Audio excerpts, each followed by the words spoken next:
Noticentro 1, CMI.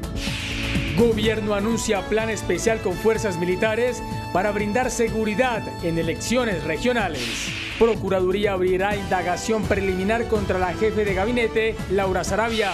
Cada 24 horas se capturan a 100 personas en Bogotá. 8 capturados por extorsiones en 3 localidades de Bogotá. Cae alias El Alacrán, el terror de la inseguridad en el norte de Barranquilla. ¡No se meta, Yulde! Deslizamiento y viviendas en riesgo por lluvias en Antioquia. Otro feminicidio en Bello, Antioquia. Asesinan a 2 nativos en Cartagena. Con Bianca Gambino.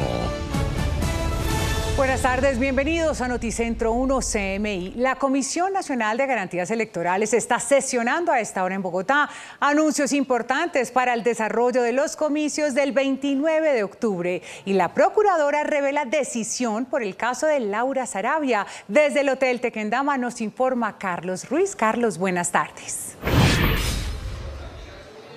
Bianca, muy buenas tardes y amigos televidentes. ¿Qué tal?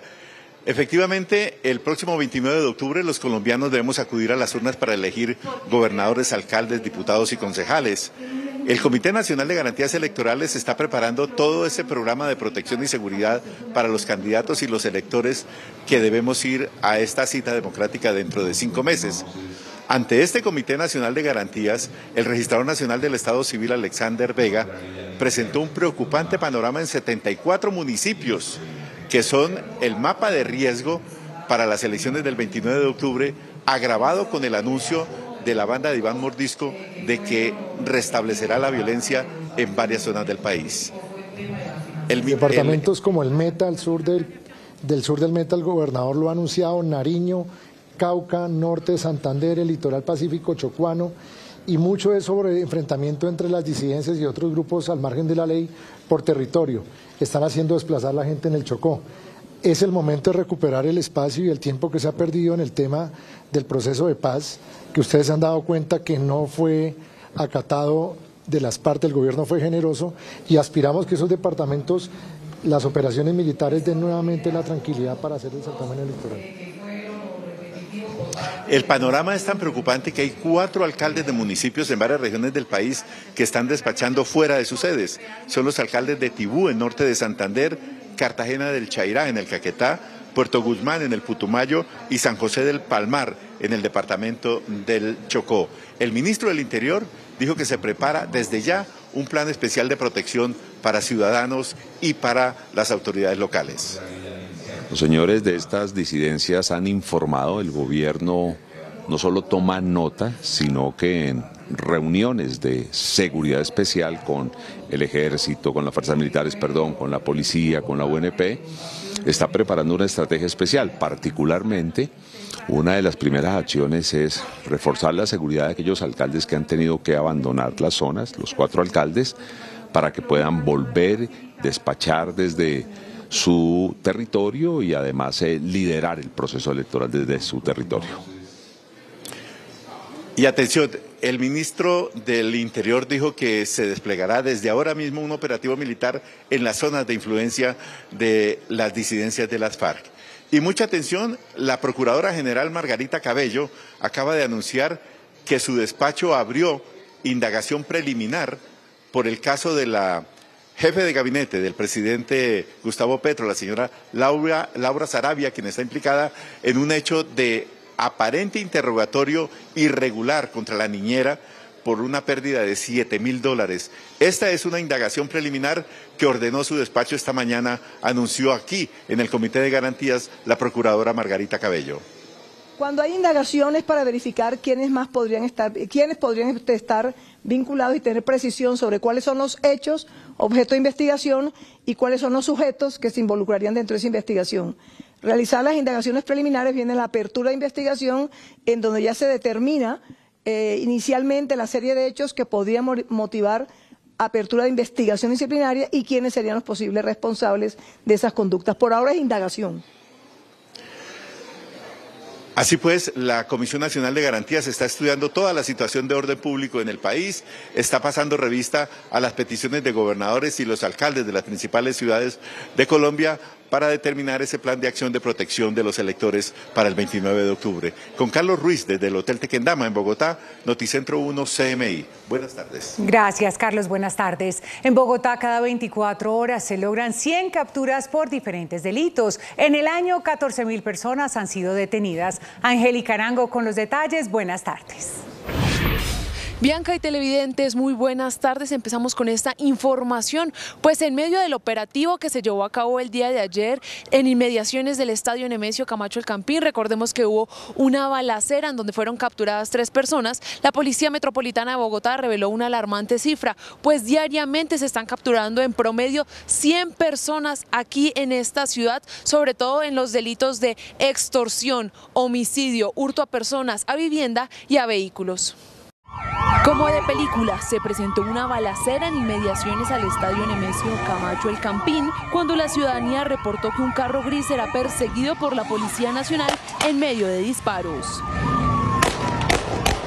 Informa de unas personas posiblemente cometiendo un delito, se realiza una persecución policial, se capturan a 3 personas, hay un intercambio de disparos. Estas personas fueron puestas a disposición de la Fiscalía General de la Nación, teniendo en cuenta que se encontraron varios elementos dentro del vehículo. Los 3 capturados se suman a la lista de más de 14.000 capturados que van en lo corrido de este 2023. En la ciudad de Bogotá se han capturado 14.063 personas, promedio más o menos de 100 capturas diarias por diferentes delitos, por hurto a personas, hurto a comercio, hurto a residencias, por homicidio, por extorsión, en esta actividad integral que realiza la Policía Nacional con la inteligencia, la Policía Judicial, con estos comandos élites que tenemos ya en diferentes localidades de Bogotá.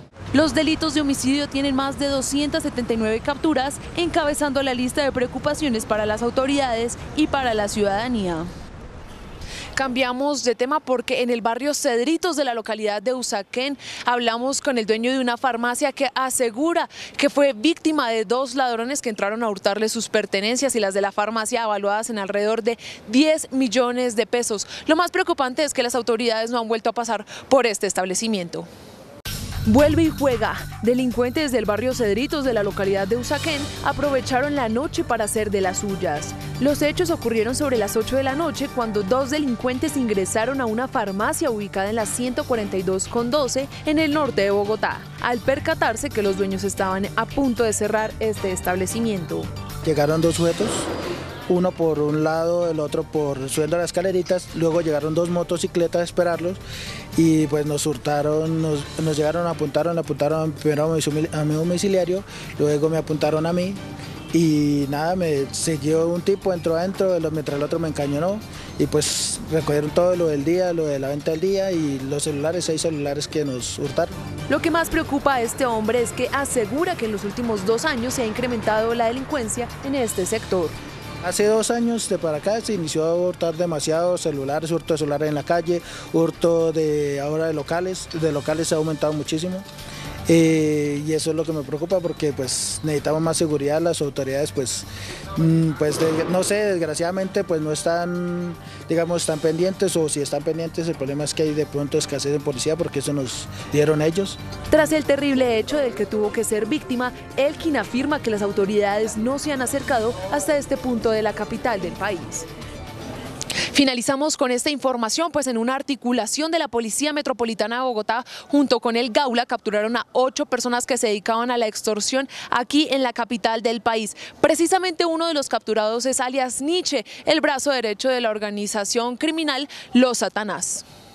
7 adultos capturados y un menor de edad aprehendido por el delito de extorsión en la capital del país. Estos sujetos utilizaban panfletos y realizaban llamadas extorsivas a comerciantes y dueños de bicitaxis con tal de no atentar contra sus vidas. Hacían exigencias que oscilaban dentro de 1 millón hasta 50 millones de pesos, como era víctima un comerciante del sector de Corabastos en la localidad de Kennedy. Las localidades en donde actuaban estos delincuentes son Kennedy, Tunjuelito y Usaquén. Dentro de los capturados hay un ciudadano de nacionalidad extranjera conocido con el alias de Nietzsche, quien sería responsable de algunas acciones en contra de estos comerciantes y lo tenemos identificado como el brazo armado del grupo delincuencial organizado Satanás. En lo corrido del año, el Gaula ha capturado 60 personas por este delito. Con esta información me despido desde la localidad de Puente Aranda. Angélica María Arango, Noticentro 1, CMI. Gracias, Angélica. 7 municipios de Antioquia reportan emergencias por las inclemencias de las lluvias. El norte del Valle de Aburrá es el más afectado. Hernán Muñoz está en Bello. Hernán, buenas tardes. ¿Cuál es el balance? Bianca, ¿qué tal? Buenas tardes para usted y para todos los televidentes. El panorama es crítico. Estamos en el barrio La Navarra, lugar de una de las emergencias donde a esta hora se suman muchos esfuerzos para remover el material que cayó sobre este lugar y que ha generado una desestabilización. Nos acompaña precisamente a esta hora María Eugenia Betancur, ella es la directora, la secretaria de Gestión del Riesgo del municipio de Bello. ¿Cuál es el balance hasta ahora, secretaria? Bueno, buenas tardes para todos. El balance en este momento son 12 viviendas desalojadas, 5 definitivas, 7 preventivas, en las cuales estamos hablando de que los habitantes son 24 personas, 5 o 6 menores aproximadamente.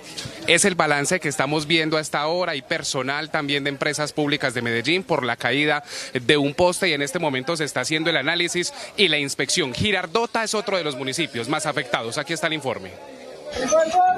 En segundos, un derrumbe despertó el miedo y la zozobra en el barrio La Navarra de Bello. ¡Se vino el morro! La mujer que grabó el video gritaba desesperada. En el mismo punto, un cortocircuito estuvo a punto de provocar una tragedia. ¡No se meta, Julder! ¡Julder! Andrés Ríos relató cómo en compañía de sus vecinos rescató a su mamá. Yo salí desesperado, pues vine a buscarla, no la encontraba por ningún lado, no me respondía, los vecinos no me daban razón de ella. Con la ayuda de unos vecinos empecé a tumbar una ventana y logré ingresar. Gracias a Dios mi mamá pues ya la habían socorrido y alcancé, pues ahí estaba el perro y el gato, entonces los alcancé pues a sacar, ella ya vino, me ayudó pues a recibirlos. El panorama en Girardota también es crítico. Un vendaval provocado por las fuertes lluvias dejó cerca de 60 viviendas afectadas en 5 veredas, 30 quedaron inhabilitadas. Los damnificados están siendo alojados en un albergue temporal. Decenas de habitantes están incomunicados. Que se traduce en daños de vías muy fuertes, que se traduce en 25 derrumbes, que muchos de ellos hacen parte de las vías principales y que en estos momentos estamos trabajando para habilitar la movilidad por estas vías principales. A esta hora se reporta un derrumbe en la vía Sonsón-La Unión, en el oriente antioqueño. Organismos de socorro atienden la emergencia. Estamos en directo en Bello, Antioquia. Atención porque una mujer fue asesinada aquí, en esta zona. El presunto responsable, su expareja, confesó el crimen, pero escuchen esto, está prófugo de la justicia.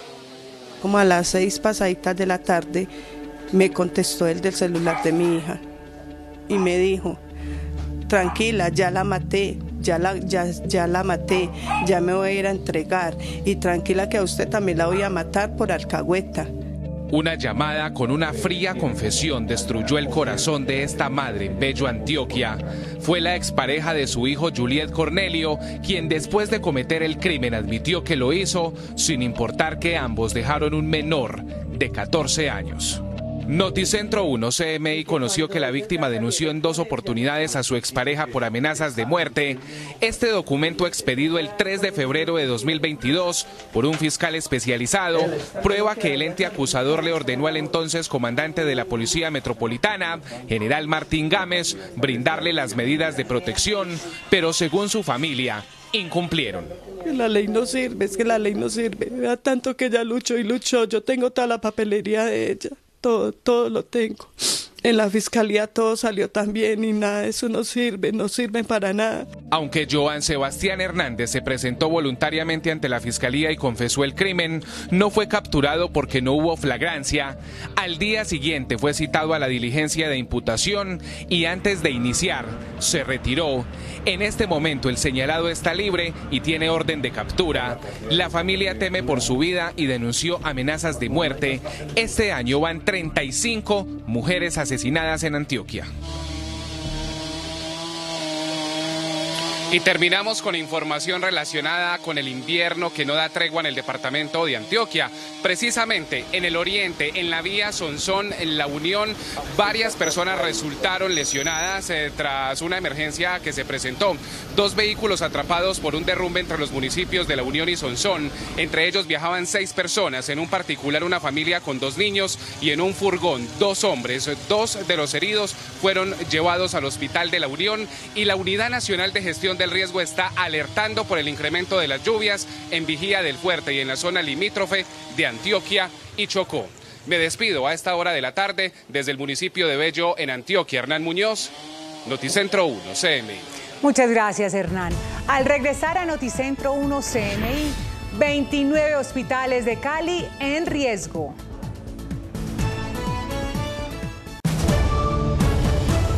Seguimos en Noticentro 1 CMI. La gobernación del Valle del Cauca, algunos alcaldes y gerentes de hospitales de este departamento enviaron una carta al gobierno nacional por el riesgo de cierre de 29 hospitales. Valentina Villegas, buenas tardes. ¿Cuál es la situación?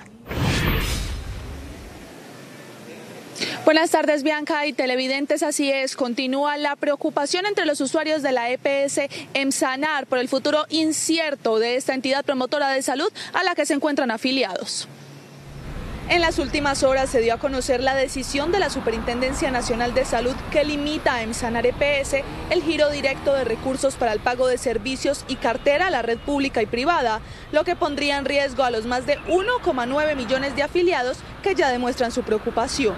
Pero es muy lamentable para nosotros los que estamos en Emsanar, por ejemplo, gente que tiene alto riesgo. Tú sabes, quedamos en duda si nos pueden atender o no nos atienden. Entonces necesitamos que eso se defina, ¿no? Por la situación que se está manejando, pues es difícil ir a los hospitales y que te digan que no te pueden atender. Otros grandes afectados por esta decisión son los centros de salud del sector público y privado, entre ellos 29 hospitales del Valle del Cauca, quienes ya enviaron una carta al gobierno nacional solicitando revocar esta decisión. El 63% de nuestras ventas son a la EPS Emsanar. De igual manera, el giro que venía realizando la EPS de manera oportuna de los 2.100 millones cubre el 67% de los gastos de funcionamiento de nuestra institución, lo que sería gravemente para nosotros el no recibir de manera oportuna los recursos. Por lo anterior, de la manera más respetuosa solicitamos al Gobierno Nacional, a la Superintendencia Nacional de Salud, si es posible revocar dicha resolución, toda vez que se verían gravemente afectados nuestros usuarios. Cabe recordar que esta EPS debe a los centros médicos alrededor de 305.000 millones de pesos. Y cambiamos de tema porque durante el fin de semana la Policía Metropolitana de Cali logró grandes resultados. Con importantes capturas busca garantizar la tranquilidad de los habitantes de la capital vallecaucana. En importantes operativos realizados durante este fin de semana, la Policía Metropolitana de Cali logró en flagrancia la captura de un delincuente que tenía azotadas con su accionar delictivo algunas comunas de Santiago de Cali. Entre la comuna 15 y 16 hay un establecimiento de comercio, el cual había entrado un sujeto, había amordazado a las empleadas de este lugar y gracias a la importante información que aporta la ciudadanía, llegan nuestras unidades policiales y logran la captura de este sujeto y liberan obviamente a las mujeres que están en esa parte interna del establecimiento de comercio. Durante este operativo al capturado se le incautó un arma de fuego traumática y fue puesto a disposición de la autoridad competente. Asimismo se logró la captura de otro peligroso delincuente en la ciudad de Cali. Capturamos a alias Papacaliente, vinculado en homicidio y porte ilegal de armas de fuego, reconocido por la comunidad. Y seguimos trabajando gracias a la información que cada uno de ustedes nos envía para erradicar todas estas conductas punibles que se vienen desarrollando en la Comuna 15. Esta captura se logró en labores de verificación de antecedentes y realizando registro a personas en el barrio Colonia Nariñense al oriente de la ciudad de Cali. Y en otra información, en las últimas horas el Departamento de Policía Valle logró el rescate de 30 especies exóticas y silvestres que se encontraban en cautiverio, entre ellas guacamayas, avestruz, primates y también venados, entre otras especies. Este rescate se logró en zona rural del municipio de Encermanuevo y también en un condominio en el municipio de Calima, el Darién, donde se realizaban actividades de maltrato animal y también posible tráfico ilegal de fauna silvestre. Bianca y televidentes, con esta información me despido desde Santiago de Cali. Valentina Villegas para Noticentro 1, CMI. Gracias, Valentina. Capturan en las últimas horas a 6 integrantes de las autodefensas gaitanistas en el sur de Bolívar. Tatiana Rodríguez con los detalles. Buenas tardes. Bianca, televidentes, muy buenas tardes. Obedecen a 4 hombres y 2 mujeres que tenían atemorizados a municipios del sur de Bolívar, especialmente a San Pablo y Cantagallo. El operativo fue desarrollado tras la difícil situación de orden público que se registra en los municipios del sur de Bolívar, donde operan varios grupos armados, entre ellos el Clan del Golfo. En una operación conjunta con nuestro Ejército Nacional, Armada Nacional y nuestra Policía Nacional en jurisdicción de los municipios de Cantagallo y San Pablo, logramos la captura de 6 integrantes de la AGC, 4 hombres, 2 mujeres, los cuales eran requeridos por orden judicial por los delitos de concierto para delinquir agravado.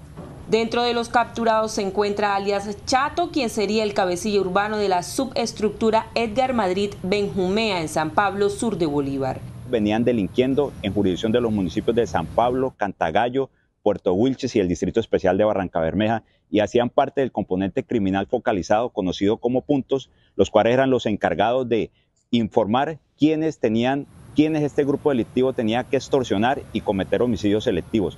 Entre tanto, cabe recordar que la Gobernación de Bolívar mantiene una recompensa de hasta 10 millones de pesos a quien brinde información de los responsables del asesinato de una enfermera en Simití que se habría negado a una extorsión. Asimismo, las autoridades departamentales pidieron al gobierno nacional el aumento del pie de fuerza en toda la zona del sur de Bolívar. Y en otras noticias, fue asesinado un nativo de 23 años de edad en zona insular de la capital de Bolívar. No paran los homicidios en Cartagena y esta vez los sicarios llegaron en lancha hasta el corregimiento de Boca Chica en la isla de Tierrabomba, donde sin mediar palabras acabaron con la vida de un joven de varios disparos. De acuerdo con las autoridades, la víctima fue identificada como Jairo Andrés Martínez Torres, de 23 años de edad, quien era nativo de esa población. Tras el homicidio, los sicarios huyeron en la lancha y las autoridades adelantan las investigaciones pertinentes para dar con el paradero de los responsables.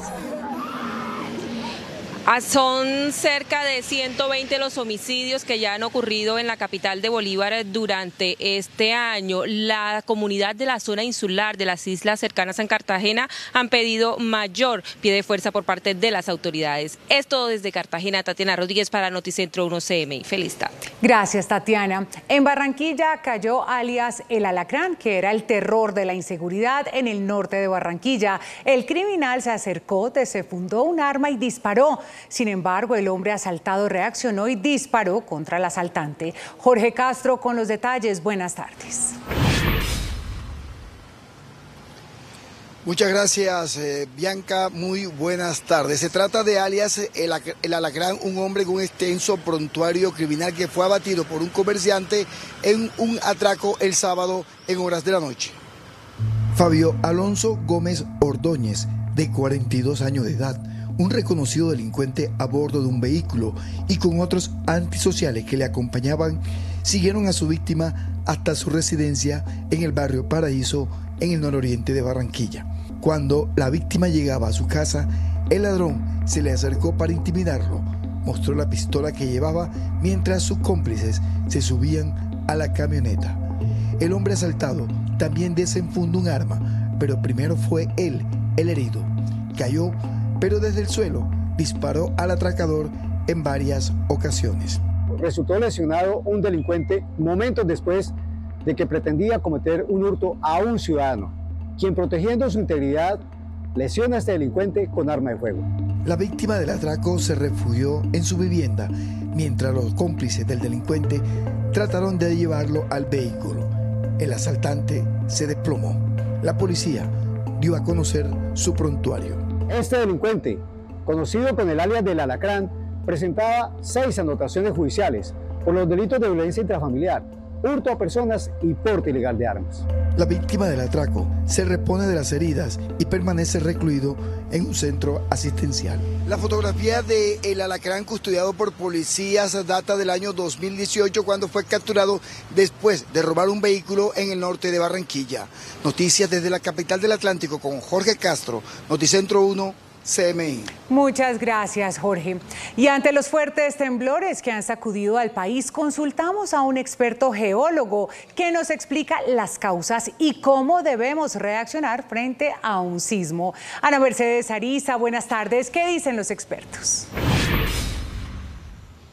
Hola Bianca, televidentes, muy buenas tardes. Pues hay que señalar que aquí tiembla diario por un nido sísmico que se encuentra en la región del Cañón del Chicamocha. Pero vamos a preguntarle a uno de los expertos de la Universidad Industrial de Santander, al geólogo Francisco Velandia, ¿por qué está temblando tanto? ¿Se debe al cambio climático, al calentamiento global? ¿A qué, ingeniero? Buenas tardes. Buenas tardes. Bueno, los sismos que se han presentado últimamente son algo común en esta zona donde nos encontramos. Somos parte del Cinturón de Fuego del Pacífico. Estamos aquí en la zona de Bucaramanga, ubicados sobre el nido sísmico de Bucaramanga. Entonces la actividad es constante y permanente. Un sismo más superficial como el que ocurrió la semana pasada en el Mar Caribe se debe a otras razones, pero igual tiene que ver con la relación de las placas tectónicas. En ese caso, en un bloque que llaman microplaca de Panamá o bloque Chocó-Panamá. La gente dice que porque está haciendo tanto calor es que está temblando tanto.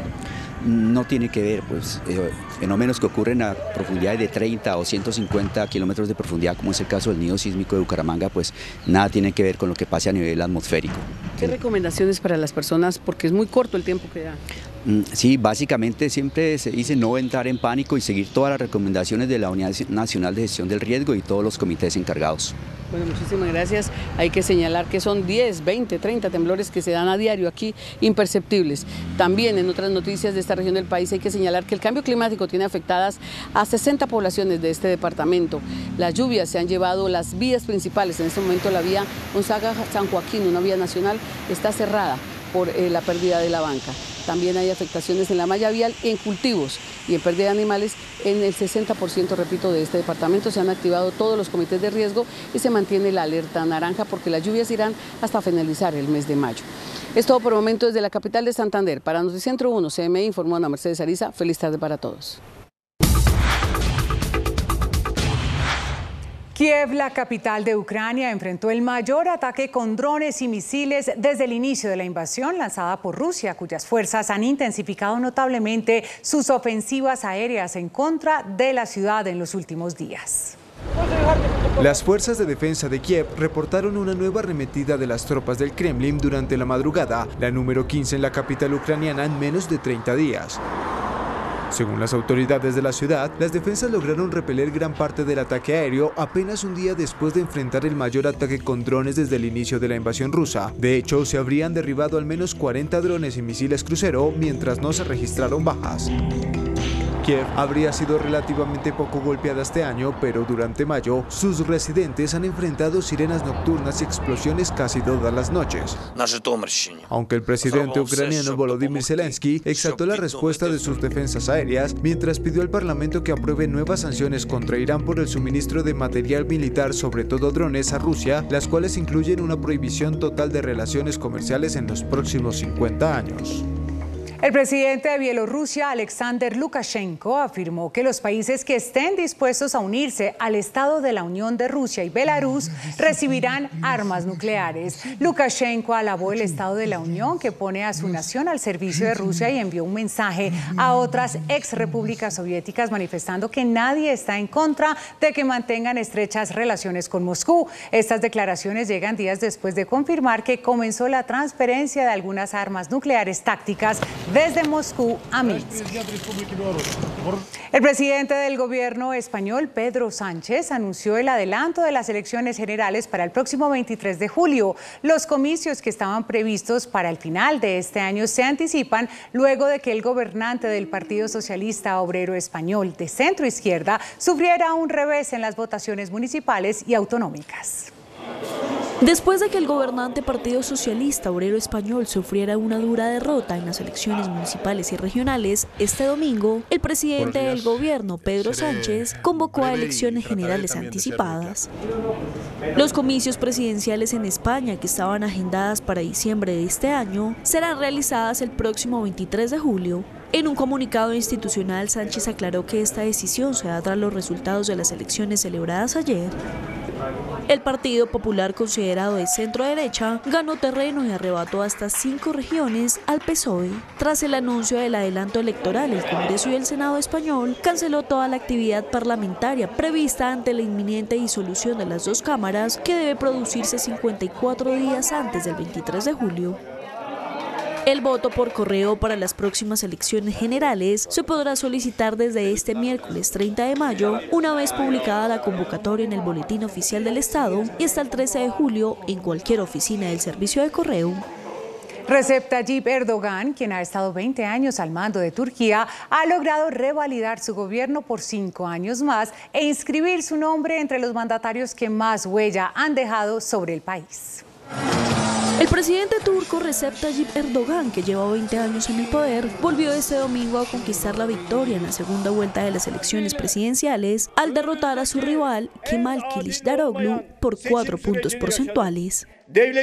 Erdogan obtuvo más de 27.800 votos, es decir, el 52,18% de los sufragios emitidos, según las cifras publicadas por el Consejo Supremo Electoral del país, imponiéndose a su contrincante, Kılıçdaroğlu, que obtuvo más de 25.000 votos, es decir, el 47,82%.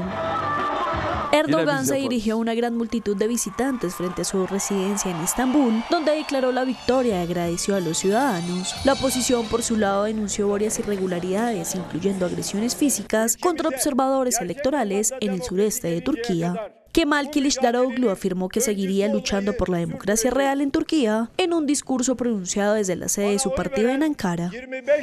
El agua del Gran Canal de Venecia en Italia se tiñó de un sorprendente verde fluorescente que sorprendió a toda la comunidad.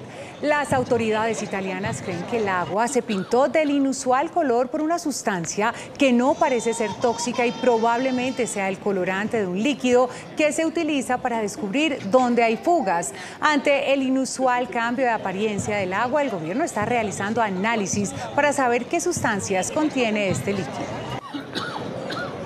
El gobierno de Joe Biden confirmó el acuerdo con los legisladores republicanos para elevar el nivel de endeudamiento de Estados Unidos. Se enfrentan ahora a una carrera contrarreloj para lograr su aprobación en Cámara y Senado. El presidente estadounidense Joe Biden y los líderes republicanos de la Cámara de Representantes llegaron a un principio de acuerdo para elevar el techo de la deuda de Estados Unidos y evitar un catastrófico incumplimiento de pagos. El republicano Kevin McCarthy aseguró que el acuerdo recoge una histórica reducción del gasto público y reformas que sacarán a las personas de la pobreza y las incorporará a la fuerza laboral. Además, recalcó que no contiene nuevos impuestos. Biden reconoció que el principio de acuerdo contiene concesiones de los demócratas, pero mantiene las prioridades clave de su gobierno. El texto aún no fue divulgado y el acuerdo será objeto de un intenso escrutinio y debate en los próximos días en ambas filas. La Cámara Baja votará la ley el miércoles, dándole tiempo al Senado para que la analice antes del 5 de junio, fecha en la que la secretaria del Tesoro Janet Yellen dijo que Estados Unidos podría incumplir sus obligaciones de deuda si los legisladores no actúan a tiempo. El presidente de El Salvador, Nayib Bukele, lanzará una nueva ofensiva en contra de las pandillas. La medida se da en medio de las denuncias que llegan en contra del gobierno sobre la violación de los derechos humanos. El mandatario salvadoreño se reunió con el Gabinete de Seguridad del país y con su decisión pretende evitar la reagrupación de los grupos armados activos en el territorio. Hasta aquí Noticentro 1 CMI. A continuación, la lista de Eric y a las 8 de la noche una nueva emisión de noticias. Feliz tarde.